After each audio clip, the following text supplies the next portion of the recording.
Oh no, oh no, oh no, no, no, no, no. Ah!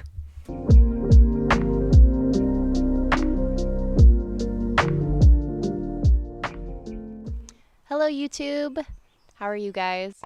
This is my 75 subscriber special video because I'm happy that I have 75 subscribers. It's only been like 5 or 6 months, and I'm really pleased with how this channel is going and all the support that I've gotten from y'all.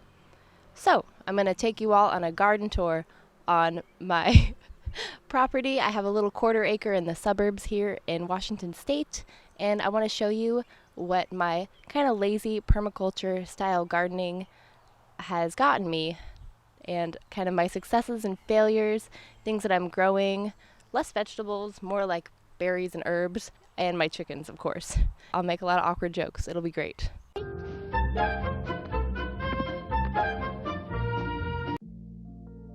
Welcome all to my humble abode. This is my front garden, and this is one of my important rocks. This is elven thyme, which is very on brand for me. My front garden is a place full of fake mushrooms that my children have broke, and you might find me in my front garden shuffling to my car or the mailbox in socks and flip-flops. That is my beautiful witch hazel tree I'm pushing aside to show you my rosemary and dying lavender. I have many, many lilies here, and also many weeds. That's my cherry tree, and yes, gotta take the weed out always. My cherry tree hopefully will bear fruit this year, I don't know. My peonies are going to be ready for harvest next year, but I might not harvest them because they're so pretty. Violas, they are spreading and they are healthy and happy. Surprisingly. How do I do it? I don't know. This is all my flowers. Those are my columbines, a gift from my husband. They are a rare, dark purple red variety. They're spreading all over the yard, which is great. I love it. And that is my coral bark maple. It looks like angry, bloody arms in the winter. More lilies, of course, always with the lilies, and our big old lilac tree. It is several stories high, I swear. Another maple tree. You're going to see a lot of maple trees in our yard, and a lot of lilies. A rhododendron tree. We have two of these, actually. They are poisonous, but pretty. Our grapes are going to make lots of grapes this year. We planted them last year and only got a handful of grapes, but this year is going to be the year. This is some grapes from my family's estate. They're 100 years old, so that'll be epic. That is our grape trellis. Is that the word? Another maple tree. We love our maple trees here. Our little Christmas tree from 2 years ago. It's a spruce, I think. Yes, it's pokey, but it's getting new growth. My little mini raised bed box with the kale, and you can see the slugs eat it because the chickens aren't in the front, so they're not here to eat the slugs. Little bean. We're gonna pick a little bean. These are all my roses. They definitely need a trim, but I don't have time for that right now, let's be honest. This is my hedgerow that I made. All of this used to be just kind of like crappy gravel until we regrew the grass, got some chickens, and added the pretty hedgerow. Planted some more roses, planted some golden raspberries, and kind of shady loving plants, although the raspberries get some sun. The gutters are kind of broken, and so I planted some hostas and mint here to kind of take up that water. We love our roses here in our family, and these are my parsley, sage, rosemary, and thyme type culinary beds, and they also have some lemon balm, as you can see, always with the lemon balm. This is a mystery plant that I'll identify later, but a bird gave it to me. This is a kiwi. It is a girl kiwi, and she needs a boy kiwi to have babies, so I need to do that. That is my evil little chicken. I love him, but he's so mean. And they have ruined this entire hedgerow by digging everything up, but this daisy survived. And these are some Brussels sprouts I planted for the chickens to eat. Even if I didn't want them to, they will eat it anyway. This is our hugelkultur. A hugelkultur is a wood compost. It looks like a hot mess, but it provides the chickens lots of entertainment, and it provides me with raised soil and a place to plant my goji and mulberry trees. And so, even though it's an eyesore, it is a useful eyesore. I've also started a couple more hugelkultur, like raised swales on both sides of my garden. I'll talk about that later as they get less ugly. As you can see, the chicks love this. And another dirt bath. We have a lot of dirt baths here.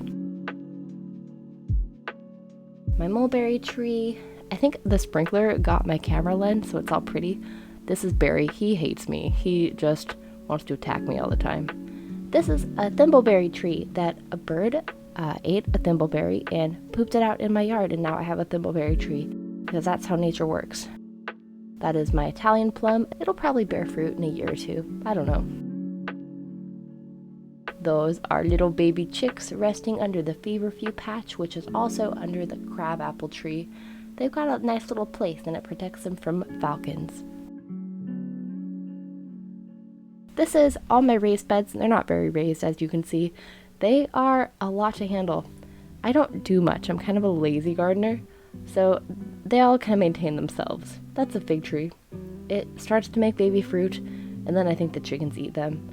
This is bee balm. Bee balm is one of my favorite teas to drink. It will make red pretty flowers at some point, probably in a week or two. These are my secret hack for having chickens and gardens. If you put rocks over your vegetables, like my tomatoes and bay tree here, then they can't, if you put enough rocks, they can't like dig them up. Because I was losing plants all over the place. They were just killing everything by just scratching and having dirt baths and digging them up. But I beat them at their own game, and they don't like digging up rocks, so I put a lot of rocks everywhere. This is a garlic scape, just a vegetable that you can put in your spouse's dinner, and they'll be like, what the heck is this? But they'll eat it anyway. This is my favorite flower, the Pacific Bleeding Heart. Have you ever seen a flower like that? Let me know. I don't really know why they call it a bleeding heart, but it is pretty. This is my beautiful hot mess, garlic covered with blueberries. We were going to get a big blueberry harvest this year, but my children ripped all of the blueberries, the unripe green blueberries, off the blueberry plant, and now that's just not going to happen. There might be a couple blueberries hidden away in like the recesses of the plant that might still get ripe, but I don't know. This is a currant, and this is a fennel. It's really tall and it looks like dill, but it's fennel. And that's a lovage, and there's just a bunch of random herbs in here, like a combination of things I've grown and things that were given to me. And this is, I did not plant this. A bird gave this to me. It is a volunteer black raspberry, or blue raspberry. It is rare and native here. That is a charred bed that I gave up on. I'm letting it go to seed. I'm also giving up on this sorrel. I'm letting it go to seed. I am just letting nature take its course in many of these beds here. Those are all my kale seeds that feed my chickens. This is my big old burdock. It's like taller than most professional basketball players. It's a big boy. I'm also going to let it go to seed so I can have lots of burdock because I really like cooking with the root. What a pretty effect on my dirty camera lens. You can see I have a pretty small hand, but still, even any hand, this would dwarf it in comparison. More parsley. I have parsley everywhere.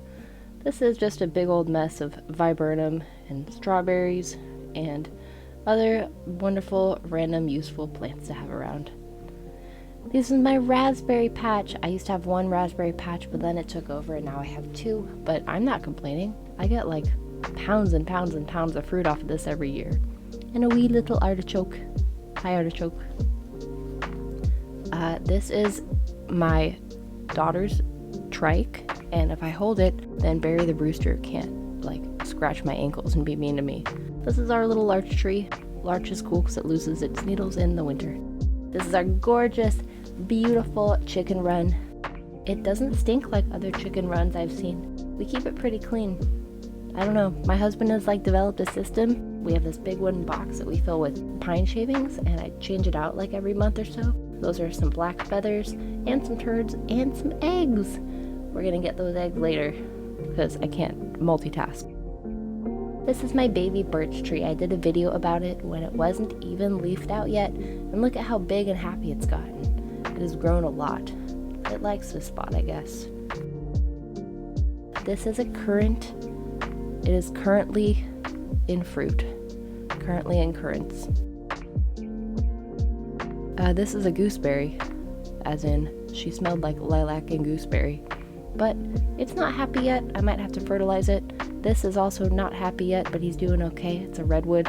We'll figure it out. We'll find him a home. I think I have like 6 or 7 maple trees. This is Delphinium, aka larkspur. These fall down pretty much every time it rains. Another maple tree. I fertilized this bed with ashes from my fire pit for organic phosphorus. More rose campion. I just like flowers a lot. Can you tell? That's elderflower. Elderberry is really popular, so I'm hoping to get some in the next year or 2. And this is a foxglove. Don't eat foxglove, it'll kill you. But it's super, super pretty. And it grows wild here. I don't think I planted this. I get a lot of free stuff in my garden from the birds and happenstance. This is my mugwort. I have a lot of this in my garden. It just kind of takes over. Like, be careful when growing mugwort, but it does not disappoint. It has silvery undersides and makes your dreams wild. Yes, yet another maple tree. Sensing a theme? That is my viburnum. It's gonna have big white poofy flowers, and the birds really like viburnum. And I'm all about taking care of the birds and the bees. No euphemism, please. That is my yew tree. It does not like this location. I need to move it. It came to me as a cutting, but it rooted. Looks like a creature's been eating it. I hope not, because they will die. Another currant, and only one berry left. I'm gonna eat it. It tasted sour. Bro, I don't even know what this is. It's super fuzzy. I'm probably gonna facepalm when I look it up later. Do you ever grow things that you don't know what they are? And this is a thornless blackberry. Highly recommend.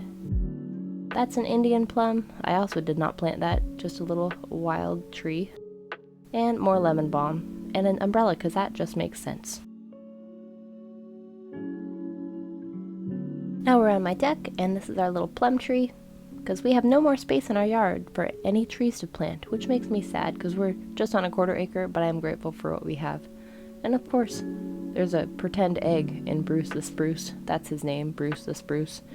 And the chickens get confused, so sometimes we use pretend eggs to tell them where to lay. But they can't lay under the spruce tree. Those are some potted plants. Those are some more herbs, because you can never have too many tea time herbs like mint and thyme and onion for some reason. Our little willow tree, I've shown y'all this before. I grew it from cuttings. Bonsai that we got from an antique store. More strawberries, because you gotta have more strawberries. This is an excellent herb dryer. A wonderful gift from a friend. I'll show you guys later how I fill this up and do my harvesting for the year. You just cut the herbs and put them in, and the wind and sun kind of take care of it. It's pretty dope. It's the best. That is it for the video, you guys. Thank you for sticking with me. Thank you for subscribing. Seriously, it means so much. And if you're not subscribed, could you do that, please? That'd be cool. And hit the bell for notifications in case you enjoy my content. I hope you do. And if you have any questions or want to learn more about like herbal medicine or permaculture, feel free to message me or comment. I'm full of resources. I am not the best person to ask about permaculture, but I've taken some classes and I know some like authors I can point you in the direction of. And with all that said, thank you guys again, and I will see you next week. Love you, bye.